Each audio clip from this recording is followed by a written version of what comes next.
Good afternoon all of you. Now we discuss the next chapter, that is the vitamins and coenzyme, in which we discuss first, that is the introduction of vitamins and then classification of vitamins. Then we will see the introduction of vitamins. So in 1912 Hopkins in an England publisher an important paper on the influence of small quantities of milk added to a synthetic diet. इन 1912 में क्या हुआ, एक England publisher था Hopkins name, उसने क्या किया, एक paper publish किया, उसने सिंथेटिक डाइट पर स्मॉल अमाउंट ऑफ मिल्क भी उसमें ऐड किया, इसके ऊपर उसने एक पेपर पब्लिश किया. तो इसमें क्या हुआ, an artificial diet containing a protein, carbohydrate, fat, minerals, salt and water was given to a rat and it was found to be deficient. ठीक है, तो उसने जब स्टडी की तो रैट पर उसने आर्टिफिशियल डाइट देना शुरू किया. तो उसने आर्टिफिशियल डाइट में क्या क्या दिया, protein, carbohydrate, fat, minerals, salt and water. ये आर्टिफिशियल डाइट स्टार्ट किया रैट को, बट जब उसने वो डाइट स्टार्ट किया तब वो डिफिशिएंट लगा, यानी कि उसमें कुछ डिफिशियंसी दिखी रैट में, वो पूरी तरह से हेल्दी नहीं था, कुछ ना कुछ तो डिफिशियंसी थी उसमें, वो उसने ऑब्जर्व किया. Then but when 2 ml of milk was added into a diet of each day, the animal recovered. Then उसके बाद जब उसने 2 ml मिल्क ऐड किया उसकी डाइट में, आर्टिफिशियल डाइट था, उसने उसे प्रोटीन दिया, कार्बोहाइड्रेट दिया, फैट दिया, मिनरल दिया, सॉल्ट दिया एंड वाटर दिया, बट वो डिफिशिएंट था. देन उसके बाद उसने 2 ml मिल्क देना स्टार्ट किया, तब से वो जो रैट है, जो एनिमल है, वो रिकवर हो गया, हेल्दी होना शुरू हो गया. देन उसके बाद naturally there was a something in a milk other than a fat, protein, carbohydrate, mineral and water which is present in a minute quantity and is a essential for a normal growth. ठीक है, naturally उसको ये समझ में आया कि milk देने से, यानी कि मिल्क में कुछ ना कुछ तो है कि उसकी वजह से वो हेल्दी हो रहा है, वो एनिमल हेल्दी हो रहा है, या फिर उसके अलावा प्रोटीन, कार्बोहाइड्रेट, मिनरल, वाटर के अलावा मिल्क में कुछ ना कुछ तो है कि वो हमारी बॉडी को इसेंशियल है. ठीक है, देन ये हो गया 1912 का. देन 1911 में फंक provided clear evidence of validity of vitamin hypothesis. Funk had isolated an anti-beriberi factor from a yeast. ठीक है, 1911 में फंक ने प्रोवाइड किया, क्लियर एविडेंस प्रोवाइड किया विटामिन्स का, वैलिडिटी ऑफ विटामिन्स का क्लियर एविडेंस प्रोवाइड किया 1911 में. देन फंक ने आइसोलेट किया anti beriberi factor from yeast से. फंक ने एक एंटी बेरीबेरी फैक्टर आइसोलेट किया ईस्ट से, विथ ईस्ट के हेल्प से, या फिर विथ ईस्ट से beriberi factor, anti beriberi factor Funk ने आइसोलेट किया. Then he obtain an extremely active concentrate which is a now recognise as a vitamin B. ठीक है, देन उसने क्या किया, एक्सट्रीमली एक्टिव कॉन्सेंट्रेट उसने फाउंड किया and which is recognise as a vitamin B. ये जो beriberi factor, anti beriberi factor इससे उसने जो फाउंड किया था वो extremely obtain concentration, very active concentration से उसने ऑब्टेन किया. नाउ दिस कॉन्सेंट्रेशन यानी एंटी बेरीबेरी फैक्टर को ही हम अब विटामिन बी कहते हैं. Then hence it was prove that vitamin are required in a trace quantities for a normal growth and healthy body functions. ठीक है, इसीलिए ये कंक्लूजन निकला कि vitamin is a very important factor for growth of body function, for growth of body and healthy body functions of the person. Then vitamins की definition देखेंगे हम. What is meant by vitamins? Vitamins are a group of organic nutrients required in a small quantities for a different biochemical functions and which generally cannot be synthesized in body and must therefore be supplied through diet. They are also called as a growth factor. ठीक है, ये जो vitamins है ये organic nutrients है. Vitamins is a organic nutrients है और वो रिक्वायर्ड होते हैं बॉडी को फॉर अ नॉर्मल ग्रोथ के लिए. Vitamins is required in a small quantities for a different biological functions and which is generally can not be synthesize in body. ये जो विटामिन्स है ये बॉडी में सिंथेसाइज नहीं होते हैं, वो हमें डाइट में लेना पड़ता है. Then these are also called as a growth factor. इस विटामिन्स को ही हम आल्सो कहते हैं ग्रोथ फैक्टर. तो विटामिन्स की डेफिनेशन क्या है? Vitamins are a group of organic nutrients. ये क्या है? एक ग्रुप है ऑर्गेनिक न्यूट्रिएंट्स का which is required in a small quantities for a different biological functions. वो रिक्वायर्ड होता है for a different biological functions के बॉडी फंक्शंस के लिए वो रिक्वायर्ड होता है and which generally can not be synthesize in body, और वो बॉडी में सिंथेसाइज नहीं होता and must therefore be supplied through diet. इसीलिए वो सप्लाइड किया जाता है डाइट के साथ और इसे आल्सो भी कहा जाता है ग्रोथ फैक्टर. ये हो गया हमारा vitamins. Then all living organism required vitamins. Some bacteria do not require vitamin at all. The requirement of vitamin is different for different organism. जो ऑल लिविंग ऑर्गेनिज्म होते हैं वो रिक्वायर करते हैं विटामिन्स. उनको विटामिन्स होना प्रॉपर ग्रोथ के लिए या फिर पूरे जो बायोकेमिकल फंक्शंस है वो मेंटेन रखने के लिए विटामिन्स ज़रूरी है. ठीक है, ऑल लिविंग ऑर्गेनिज्म को vitamins is essential. But some bacteria do not require vitamins at all.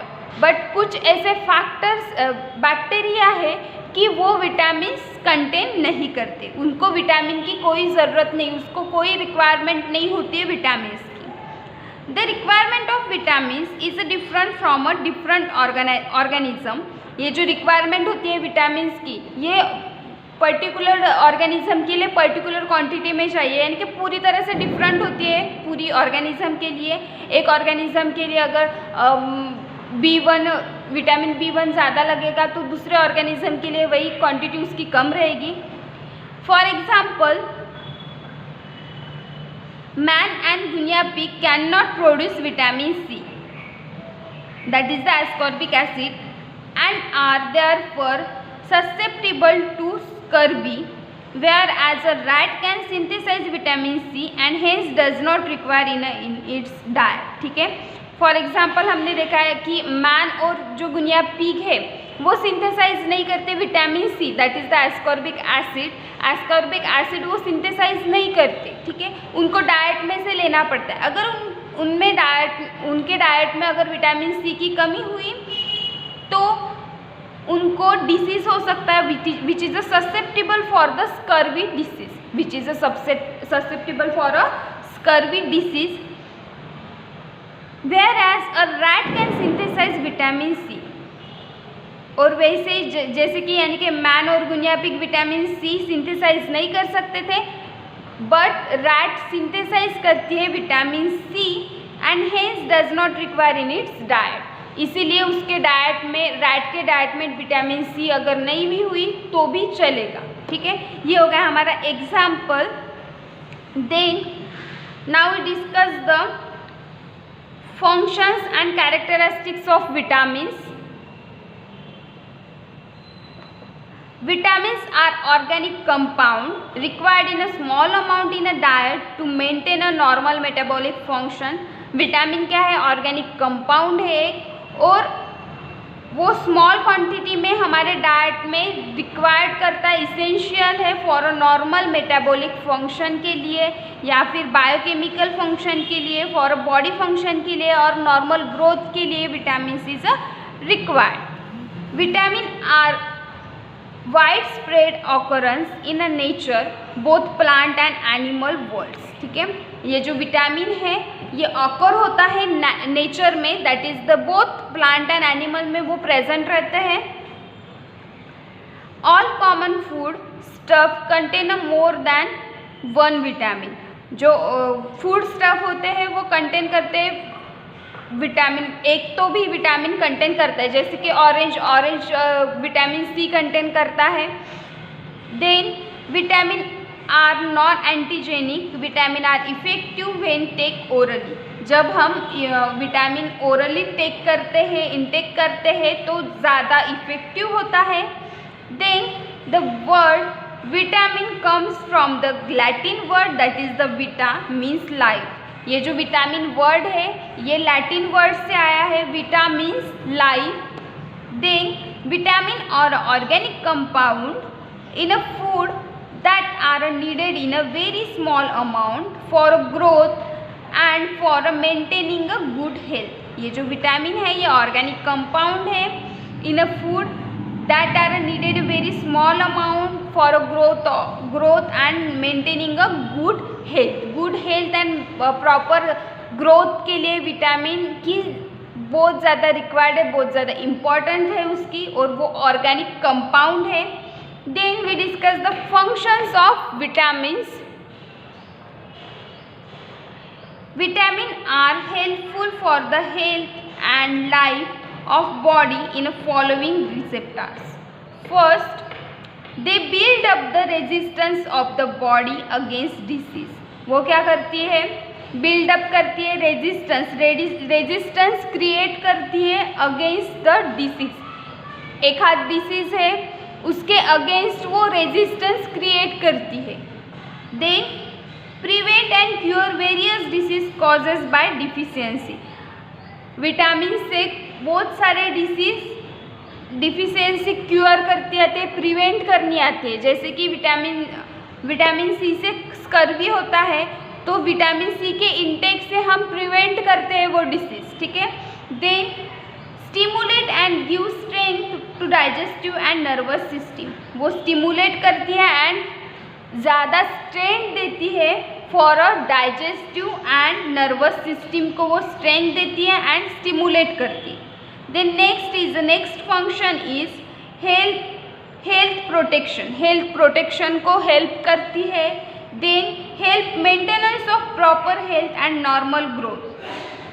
Also help करती है in proper health and normal growth के लिए विटामिन का यूज होता है। ये हो गया हमारा फंक्शंस ऑफ विटामिन्स। तो कौन से फंक्शंस दिखे हमने विटामिन्स के? They build up the resistance of body against disease. वो रेजिस्टेंस बिल्डअप करती है अगेंस्ट डिसीज पर। देन नेक्स्ट फंक्शंस क्या है विटामिन का? Prevent and cure various diseases causes by deficiency. वो प्रिवेंट और क्योर करता है डिसीजेस फॉर वेरियस डिफिशियंसी से अगर डिसीजेस हुए तो वो प्रिवेंट भी करता है और क्योर भी करता है। Then stimulate and give strength to digestive and nervous system. Nervous system and digestive system को स्टिमुलेट एंड स्ट्रेंथ भी प्रोवाइड करती है। देन हेल्थ प्रोटेक्शन को भी हेल्प करते हैं। Then help maintenance of proper health and normal growth. और क्या करता है? मेंटेन करती है proper health and normal growth के लिए vitamin is a very important. ये हो गए उसके functions of vitamins. Now we discuss the characteristics of vitamins. Vitamin are required in a small quantities in the diet because they can not be synthesised by the body. जैसे कि हमने पहले भी बताया था कि विटामिन ये स्मॉल क्वांटिटी में हमारे बॉडी ग्रोथ के लिए इसेंशियल है, बट ये हमारी बॉडी में सिंथेसाइज नहीं होता, इसलिए हम उसे डाइट में लेते हैं। Then water soluble vitamin can not be stored in human tissues, their excess in excreted with urine. ठीक है, ये जो वाटर सोल्यूबल विटामिन्स होते हैं वो ज़्यादा देर तक ह्यूमन टिश्यू में स्टोर्ड नहीं होते, which is excreted from the urine. Then sufficient amount of fat soluble vitamin can be stored in a adipose tissue and the liver. जो सफिशिएंट क्वांटिटी होते हैं फैट सोल्यूबल विटामिन के वो stored होते हैं एडिपोज टिश्यू एंड लीवर में वो stored रहते हैं. बट जो वाटर सोल्यूबल विटामिन है वो ज़्यादा देर तक ह्यूमन टिश्यू में स्टोर नहीं किए जाते, वो एक्सक्रीटेड होते हैं यूरिन में. बट जो फैट सोल्यूबल विटामिन होते हैं वो स्टोर्ड रहते हैं एडिपोज टिश्यू एंड लीवर में वो स्टोर्ड रहते हैं. Then synthetic vitamin are identical to natural vitamin. Synthetic vitamin identical होते हैं टू द नेचुरल विटामिन से. ये हो गया हमारे characteristics of vitamins. Now we discuss the classification of vitamins. क्या क्या देखा हमने? फर्स्ट इंट्रोडक्शन देखा विटामिन्स का, देन डेफिनेशन देखी विटामिन्स की, देन उसके बाद फंक्शंस देखे विटामिन्स के, एंड लास्ट में कैरेक्टरिस्टिक्स ऑफ विटामिन. ये हो गया हमारा पूरा इंट्रोडक्शन का पार्ट्स हो गया विटामिन का. Now we discuss the classification of vitamins. Vitamins are divided into two categories according to their solubility. Vitamin दो कैटेगरी में डिवाइड होती है अकॉर्डिंग टू देयर सोल्युबिलिटी के हिसाब से. First is a fat soluble vitamin and second is a water soluble vitamin. So ये जो fat soluble vitamin and water soluble vitamin है ये होते क्या है वो हम देखेंगे. First is a fat soluble vitamin. Fat soluble vitamin that dissolve in a fat. ये जो फैट सोल्यूबल विटामिन होते हैं वो फैट में डिजॉल्व हो जाते हैं because fat is easily stored on our body. Fat soluble vitamin can be stored within our fat.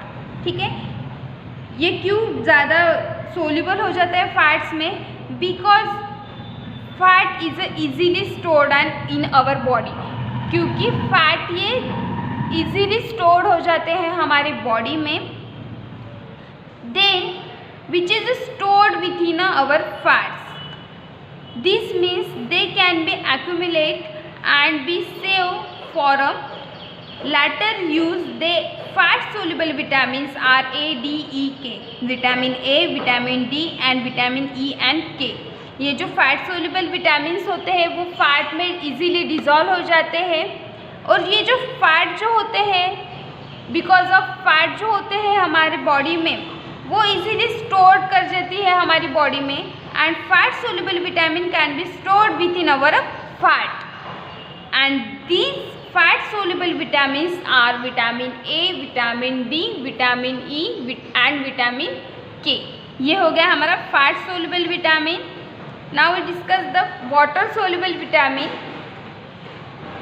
Vitamin that dissolve in a water because our body pretty easily and they can also be flushed out by the kidney. ठीक है, ये जो water soluble vitamin है ये vitamin ऐसे vitamin है वो dissolve हो जाते हैं वाटर में because of our body pretty easily they can also flush out by the kidney. ठीक है, तो ये जो वाटर सोल्यूबल विटामिन है वो वाटर में डिजॉल्व हो जाते हैं. ठीक है, और ये प्रीटी इजीली रहते हैं because of our body is pretty easily and also which is flush out by the kidney. Water soluble vitamin include the B complex vitamin and vitamin C. There are 8 vitamin B including vitamin B1, B2, B3, B5, B6, B7, B9 and B12. ये जो water soluble vitamin होते हैं वो B complex vitamin और vitamin C भी होते हैं. इसमें 8 टाइप के बी कॉम्प्लेक्स विटामिन होते हैं. That is the vitamin B1, vitamin B2, vitamin B3, vitamin B5, vitamin B6, vitamin B7, vitamin B9 and vitamin B12. ये हो गए हमारे water soluble vitamins and fat soluble vitamin. तो classification क्या है vitamins का? विटामिन्स का क्लासिफिकेशन 2 पार्ट्स में दिया है. First is a fat soluble vitamin and second is a water soluble vitamin. तो first is a fat soluble vitamin that is the vitamin A, vitamin D, vitamin E and vitamin K. And next is a water soluble vitamin. Water soluble vitamin is of two types, that is the B complex and non B complex. Water soluble के सब divide यानी कि वो सब divide होता है दो parts में. First part is a vitamin यानी कि B complex and second is a non B complex. तो first is a B complex, that is the thiamine, riboflavin. Thiamine means vitamin B1, riboflavin, riboflavin means vitamin B2, then niacin, niacin means vitamin B3, pantothenic acid, that is the vitamin B5, pyridoxine, that is the vitamin B6, biotin, that is the vitamin B7, then folic acid, that is the vitamin B9, and last cyanocobalamin, that is the vitamin B12. ये हो गए हमारे B complex के 8 vitamins, that is the thiamine, riboflavin, niacin, pantothenic acid, pyridoxine, biotin, folic acid and cyanocobalamin, that is the B1, B2, B3, B5, B6, B7, B9 and B12. And next is a non B complex vitamins, that is the vitamin C.